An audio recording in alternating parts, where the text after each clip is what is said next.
Hey guys, Ashley Murray here, and I wanted to go over the cash flow quadrant. You guys might know this already from the Rich Dad Poor Dad series with Robert Kiyosaki. So I'm gonna just go ahead and explain what is the cash flow quadrant. Okay, so you guys may have heard it as the ESBI, cash flow quadrant, whatever you guys may have heard of it as. I wanted to just explain a little bit more on what the benefits are of moving from E to S to B to I. You don't necessarily have to do it in that order, okay?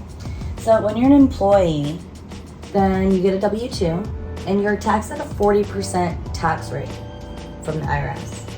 It is active income and you do not get the advantage of having tax write-offs. So all of your out-of-pocket expenses are your out-of-pocket expenses. You do not get partially reimbursed. You don't get any of that back. W-2s, earned income, active income, that's what this is. Okay, so now self-employed.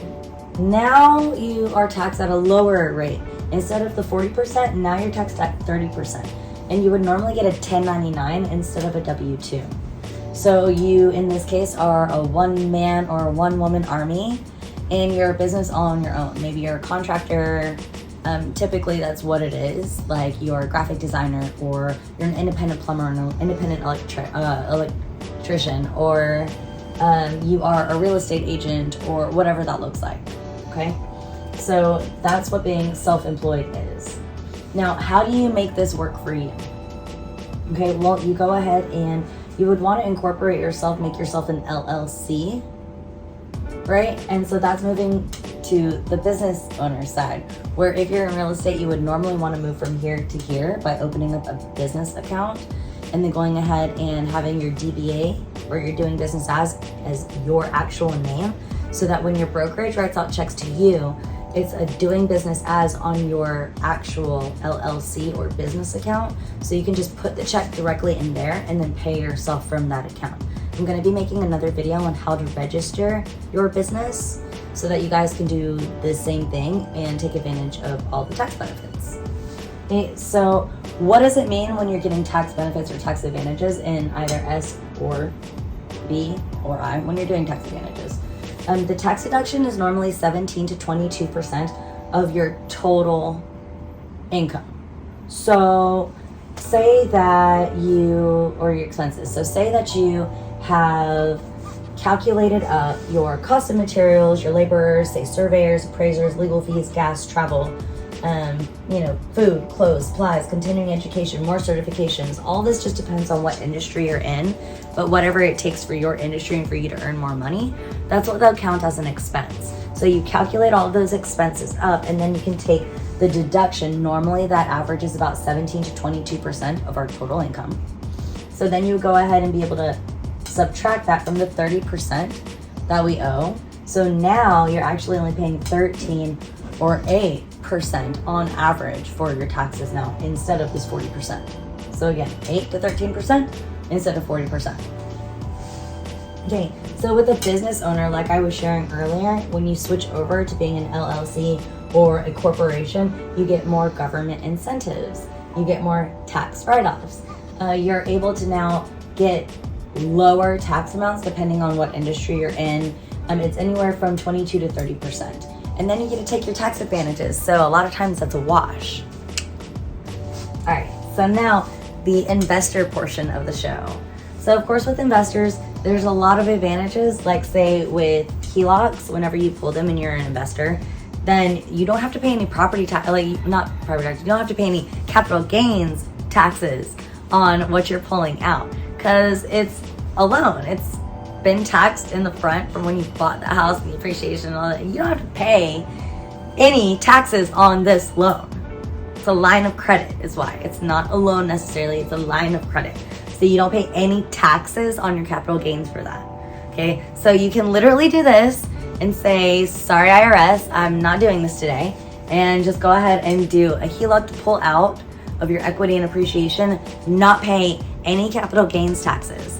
And then you can go ahead and switch to another property that's going to cash flow you more with a 1031 exchange, which defers all of your capital gains taxes. So you can just keep deferring and deferring and deferring and never have to pay the taxes if you go ahead and your end game is putting your properties into a trust. All right, so the deductions that I was talking about earlier, again, it depends on your industry. This one I'm talking about is real estate and real estate investing. So we have cost of materials, laborers, appraisers, surveyors, any kind of legal fees, gas, travel, food, clothes, continuing education, like seminars, supplies, anything that it takes for you to make more money because you are your business, or whatever you spend on your business, marketing, advertising costs, things like that. Those are all things you can put on your deductions list and have it be subtracted from your income so that you could be taxed at a lower rate. That's how that works. Okay, so I get really excited about different tax strategies on how you're able to lower your tax liability. So in order to lower your tax liability, you're able to do a few things. And one of my favorite ways is to include your kids and your pets as your employees. So how do we make this happen? It's super simple. If you have kids that are older than 5, but still under 18, you're able to go ahead and pay them in a family business up to $12,000 a year. So now you can go ahead and put that money into one of their accounts that, of course, you can still control because they're a minor. Now you have the money to go ahead and pay for their camp, their school, any clothes that they need, anything that you need to pay for your child now comes out of their salary. And so now that $12,000 a year is a tax deduction. So from your income, you can subtract that $12,000 and be taxed on a lower tax bracket. Super powerful. Another really cool way that you can go ahead and say, sorry, IRS, is you can legitimately use your pet as a marketing employee. So they'll be an employee, and like I would be able to use my dogs and put them in my marketing and then go ahead and pay them a salary that then I would control the account. And that way anything that they need, like their vet visits, any kind of like costumes for clothing or accessories, or anything extra that I just need for them, maybe like grooming costs or boarding fees or whatever that looks like, I would be able to just take it out of their own salary and take the tax deduction.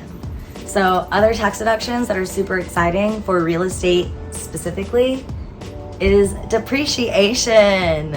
So depending on if you have commercial buildings or if you have residential buildings, the amount of time that the depreciation in value is and how that's calculated is slightly different. However, what's super exciting is that now you're able to take the deduction of depreciation. So another really cool way that you can go ahead and lower your tax liability. So lowering your tax liability is something super important to me.